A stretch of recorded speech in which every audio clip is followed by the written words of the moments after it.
వైకా jewellers వెలలేని Vaibhogam తరుగులేని నమ్మకం. ఇప్పుడు మన కాకినాడలో డిసెంబర్ 5న ఘనంగా ప్రారంభం కాబోతోంది.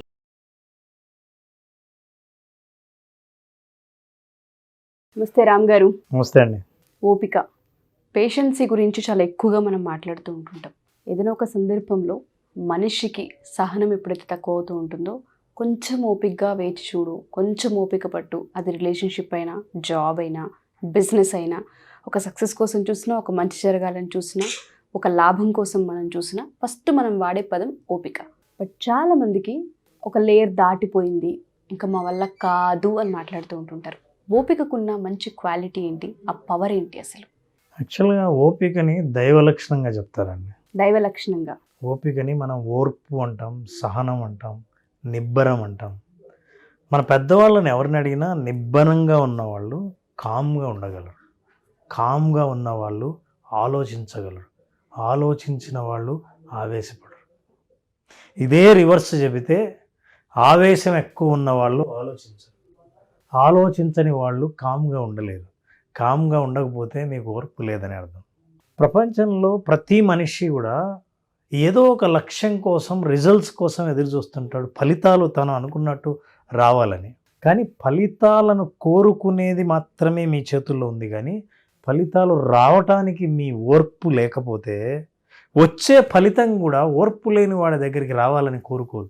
ఎందుకంటే అంత అద్భుతమైన విజయాన్ని కూడా మీరు హోల్డ్ చేసే సహనం మీ దగ్గర ఉండదు. సో సహనం అన్నది గొప్ప లక్షణంగా మన పురాణాల్లో కూడా చెప్పబడింది. రాముడికి భూమికున్నంత సహనం ఉందని అయోధ్యకాండలో చెప్పారు. అంటే సహనం అన్నది ఎంత గొప్ప లక్షణం అంటే, మన పురాణాల్లో కానీ, చరిత్రలో కానీ, చరిత్రనే తిరగరాసిన మహానుభావులందరూ అత్యంత సహనవంతులే. సో చాలా అవసరం. అసలు మనం ఇంత గొప్ప విషయాలు మాట్లాడడం కాదు కానీ డైలీ లైఫ్ గురించి మాట్లాడదాం. మీరు ట్రాఫిక్లో వెళ్తూ ఉంటే రెడ్ లైట్ పడితే మీరు సహనం కోల్పోతే చలానా డబ్బులు పే చేయాల్సి వస్తుంది. మీరు అక్కడ సహనం ఉండక తప్పదు. అంటే ఎక్కడెక్కడైతే నాకు జరుగుబాటు ఉంటుందో నేను అక్కడ సహనం కోల్పోవచ్చు, ఎక్కడైతే జరగదో అక్కడ మాత్రం సహనంగా ఉండాల్సిందే. సో మీకు ఎప్పుడైతే దీనికి ఇంత సమయం పడుతుంది అనుకున్నప్పుడు, తల్లి 9 నెలలు గర్భం మోయాలని అనుకున్నప్పుడు, తల్లికే అంత సహనం ఉన్నప్పుడు ఇది ప్రకృతి సహజమైన సూత్రం అని అర్థం కావట్లేదా? మనం ఏదైనా లక్ష్యాన్ని సాధించాలని అనుకున్నప్పుడు అది సాధించే లోపు మీరు ఎలా ప్రవర్తిస్తారో చాలా ఇంపార్టెంట్. మీ రిలేషన్షిప్లో కూడా అవతల వాళ్ళు మాట్లాడుతున్నప్పుడు సహనంతో, ఓర్పుతో వాళ్ళ మాటలు వింటుంటే మీకు ప్రేమ ఉందని అర్థం. నేను మీ మీద నమ్మకం లేకపోతేనో, ప్రేమ లేకపోతేనో నాకు సహనం కూడా ఉండదు. సహనాన్ని కోల్పోతా, అవతల వాళ్ళని మాట్లాడి నేను అడ్డు తగులుతాను, నా అభిప్రాయాలతో నేను మాట్లాడడం మొదలు పెడతాను. ఇది మాట్లాడినప్పుడు రిలేషన్షిప్ గట్టిగా నిలబడదు. ఇవాళ రేపు ఈ జనరేషన్కి సహనం పూర్తిగా కోల్పోయారు, ఓర్పు అసలు ఉండట్లేదు.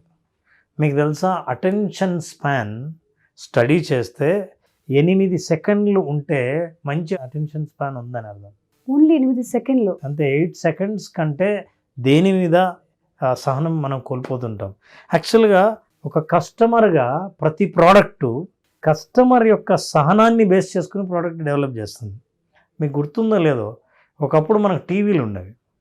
ఆ టీవీలో ఛానల్ మార్చాలంటే వెళ్ళి టీవీలో టప్ టప్ అని ఛానల్ మార్చేవాళ్ళు. లేచి వెళ్ళి అక్కడికి వెళ్ళి మార్చాలి, మీరు వేరే ఛానల్ చూడాలనుకుంటే. సార్ నేను లేచి అక్కడికి వెళ్ళి మార్చేంత ఓర్పు నాకు లేదు. మరి ఏం చేయాలి? Remote, click. ఇప్పుడు నేను రిమోట్లో నా ఛానల్ 10వ ఛానల్ అయితే 1 2 3 4 అనే లెక్కర్లా. ఇంకా సహనాన్ని మీరు కోల్పోవాల్సిన అవసరం లేకుండా అందులో నెంబర్ టైప్ చేయొచ్చు. రిమోట్ తీసుకొని దాన్ని టైప్ చేసి నంబర్ దాకా నాకు అంత సహనం లేదు. ఇప్పుడు టీవీతో మాట్లాడచ్చు, నాకు ఏ ఛానల్ కావాలి. రోజుకు మనం రోజు వాడుతున్న గ్యాడ్జెట్స్ కానీ ఇవన్నీ మన సహనాన్ని కోల్పోయిన తర్వాత వచ్చినవే, లేదా కోల్పోయేలా చేసేవే. మీరు ఒక వీడియో చూస్తుంటే, ఒక రీల్ చూస్తుంటే ఇష్టం లేకపోతే ఒక బటన్ వేలు చాలు మొత్తం వీడియోని లేపేయడానికి, అవతల వాళ్ళ ప్రయత్నాన్ని పక్కకు తోయడానికి. సహనం, ఓర్పు ఎంత గొప్ప ఫలితాలను ఇస్తుందంటే, మీ సహనం చూస్తే ఫలితానికి, విజయానికి కూడా మీరే అర్హులని అనిపించేటట్టు అనిపించి మీకు విజయం దక్కాలి. చాలామంది ఎవరు తొందరపడి బాగా ఫలితాలు సాధించారని మీకు ఎక్కడా చదవరు. నా తొందరపాటు వల్లే నేను విజయం సాధించానన్న ఎక్కడా ఉండదు అని ఎక్కడా ఉండదు. సహనం వల్ల, ఓర్పు వల్ల. మీరు ఒక పోటీల్లో పాల్గొంటుంటే గెలవాలంటే మీ టాలెంట్ పెరగాలి, మీ కాంపిటెన్సీ పెరగాలి. కాంపిటెన్సీ పెంచుకోవడం కోసం ఎంత సహనంగా ప్రయత్నిస్తారో. సహనం ఎవరికి ఉండాలంటే పోటీలో ఓడిపోయిన వాడికి సహనం ఉండాలి. ఎందుకంటే సహనం లేకపోతే ఓడిపోతూనే వదిలేస్తాడు. వదిలేయకుండా పట్టుపట్టాలంటే నీకు సహనం, ఓర్పు ఉండాలి. సో ఇంత గొప్ప లక్షణం ఉన్న సహనాన్ని, ఓర్పుని, ఓరిమిని మనం ఒడిసి పట్టుకోవాల్సిన అవసరం ఉంది, మనం కాపాడుకోవాల్సిన అవసరం ఉంది. అలాంటి వాళ్ళే ప్రశాంతంగా ఉండగలరు, రిలాక్స్డ్గా ఉండగలరు. ఒక సమస్య వస్తే సొల్యూషన్ కోసం తొందరపాటు కంటే ఆలోచించి నిర్ణయం తీసుకున్నప్పుడు సరైన నిర్ణయం తీసుకోవడానికి అవకాశం ఉంది. తొందరపడి తీసుకున్న నిర్ణయాలను వెనక్కి తీసుకోలేని పరిస్థితుల్లో జీవితం పెద్దగా డ్యామేజ్ అయ్యే అవకాశం. ఇవాళ చాలామంది తల్లిదండ్రుల సమస్యలు వాళ్ళ పిల్లలకి సహనం లేకపోవడం. ఎగ్జాక్ట్లీ. చాలా ఆర్గనైజేషన్స్లో ఎంప్లాయీస్ పనిచేస్తుంటే యంగ్ జనరేషన్కి వాళ్ళు ఒక పని చేస్తే ఆ పని పట్ల ఫీడ్బ్యాక్ వచ్చే లోపు వీళ్ళు సహనాన్ని కోల్పోతున్నారు. మనకు తెలియదు కానీ సహనం మనం జీవితంలో ఒక భాగం. కానీ ప్రతిసారి మనం సహనం అనే పేరుతోనే పిలువం. ఉదాహరణకి మనతో మనం సహనం మనకుంటే దాన్ని కాన్ఫిడెన్స్ అంటారు. ఇదే ఇతరులతో రిలేషన్షిప్లో మనకు సహనం ఉంటే, వాళ్ళని భరిస్తూ వాళ్ళని ఓర్పుగా ఉంటుంటే దాన్ని ప్రేమ అంటారు. దేవుడి పట్ల మీరు ఏదైనా కోరికలు కోరుకుంటే కోరికలు తీర్చే లోపులు అయినా సరే మీరు ఓర్పుగా రోజు మీరు పూజిస్తుంటే దాన్ని ఫెయిత్ అంటారు. సహనానికి చాలా పేర్లు ఉన్నాయి. మనం ఆల్రెడీ సహనంతో ఉన్నాం. ఈ విషయం గుర్తిస్తే మిగతా విషయాల్లో కూడా అప్లై చేస్తాం. ఎగ్జాక్ట్లీ. అండ్ ఎక్కడ వాడాలో కూడా తెలుస్తూ ఉంటుంది. సో ఇట్లా జీవితంలో మనకు తెలియకుండానే ప్రతి చోట, ప్రతి సందర్భంలోనూ సహనం ఇంత అవసరమైన ఆయుధం అని మనకు తెలిసినప్పుడు దాన్ని ఎలా కోల్పోతాం? ఇది ఉన్న వాళ్ళు ఎమోషనల్ ఇంటెలిజెన్స్ అయి ఉంటారు. స్థితప్రజ్ఞతకు అతి దగ్గరగా ఉన్న గొప్ప లక్షణం సహనం. స్థితప్రజ్ఞులు అంటే ఎవరంటే ఆనందాన్ని విపరీతంగా ఆస్వాదించేవాళ్ళు, బాధ వస్తే పూర్తిగా కుంగిపోయేవాళ్ళు. ఈ బాధల్ని అనుభవించే కంటే పర్వాలేదు, ఇప్పుడు రాత్రి కదా, తప్పకుండా పగలు వస్తుంది, నేను సహనంతో ఎదురు చూస్తే. కష్టం కదా, ఖచ్చితంగా సుఖం రాక తప్పదు. సుఖం ఉన్నా సరే ఈ సుఖమే శాశ్వతం అనుకోకుండా తప్పకుండా మళ్ళీ కష్టం వస్తుందని ప్రిపేర్ అవుతారే, అది కష్టంలాగా అనిపించదు. అందువల్ల సహనం అన్న గొప్ప లక్షణం అందరికీ అవసరమే. మనకు తెలియకుండా మనం ఆ సహనంతో ఉంటుంటాం, కానీ ఎక్కడుండాలో అక్కడ ఉండకపోవడం వల్లే ప్రమాదం. మీరు ఇందాక ఒక వర్డ్ యూస్ చేశారు, ఓడిపోయి వదిలేస్తున్నామా లేదంటే ఓపికగా ఉండి విజయాన్ని సాధిస్తామా. ఎస్పెషల్లీ రిలేషన్షిప్లో ఒక్క మినిట్ కనుక ఆగగలిగితే చాలా జీవితాలు నిలబడుతూ ఉంటుంటాయి. ఎప్పుడైతే ఆ ఓపిక ఉండదో డివోర్స్, జీవితాలు చల్లా చెదురైపోతూ ఉంటుంటాయి. ఆ సహనం అనేది ఎక్కడో కోల్పోతూ ఉంటుంటారు. మాట పెరుగుతూ ఉంటుంటుంది. జీవితంలో మొహాలు చూసుకునే అంతలా ఇంకా లైఫ్లో కనిపించకూడదు అనేది డెసిషన్స్ ఉంటుంటాయి. ఎస్పెషల్లీ ఇక్కడ పిల్లలు స్పాయిల్ అవుతుంటుంటారు. ఎందుకంటే నేను వేరే స్టూడెంట్స్ గురించో ఇండివిజువల్స్ గురించో నేను మాట్లాడేది, ఒక రిలేషన్షిప్లో సహనం అనేది ఈ జనరేషన్కి చాలా అవసరం. పిల్లలు పుట్టిన తర్వాత ఎవరి లైఫ్లో వాళ్ళు బిజీ అయిపోతూ ఉన్నారు.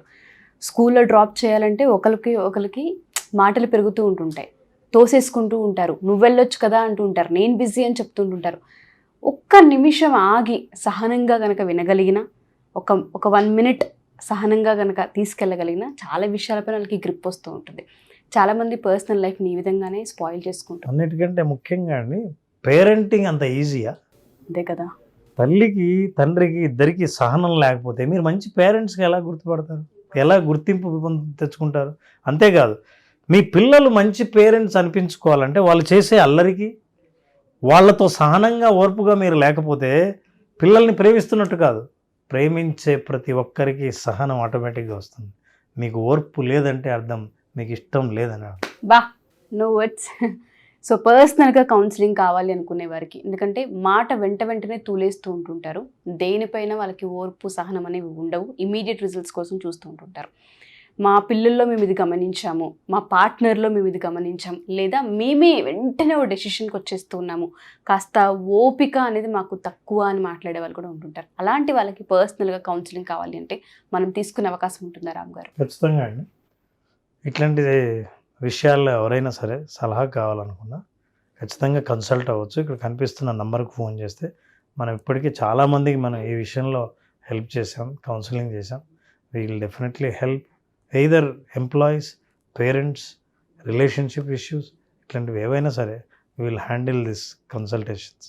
డెఫినెట్గా సార్. సో ఎవరైతే మా ఈ వీడియో చూస్తూ ఉంటుంటారో, ఎస్పెషల్లీ పేరెంట్స్ అయినా లేదంటే రిలేషన్షిప్లో ఉండి మీ మధ్య ఏదైనా విభేదాలు ఉన్నా, లేదు అంటే పిల్లలకి సంబంధించి పిల్లల్లో మీరు ఏమైనా వీళ్ళకి ఓర్పు సహనం తక్కువ అనేది మీరు గమనించినా సరే పర్సనల్ కౌన్సిలింగ్ ఉంటూ ఉంటుంది. చాలామంది అడుగుతూ ఉంటుంటారు, రామ్ గారు పర్సనల్ కౌన్సిలింగ్ ఇస్తారా అని అడిగేవాళ్ళు చాలా ఎక్కువ మంది. సో మీరు అనుకున్న టైం ఇప్పుడు మీకు వచ్చిందనే చెప్తాను. డెఫినెట్గా ఆయన పర్సనల్ టైంని కేటాయిస్తారు. మీకున్న ఏదైతే ప్రాబ్లం ఉంటూ ఉంటుందో దానికి రూట్ కాజ్ని ఐడెంటిఫై చేసి రూట్ లెవెల్ నుంచి దాన్ని సరిచేసే అవకాశం ఉంటూ ఉంటుంది. మీకు కనుక కౌన్సిలింగ్ కావాలి అనుకుంటే కింద స్క్రోల్ అవుతున్న కాంటాక్ట్ నెంబర్ని కాంటాక్ట్ చేయొచ్చు. Thank you sir. Thank you so much. Thank you very much.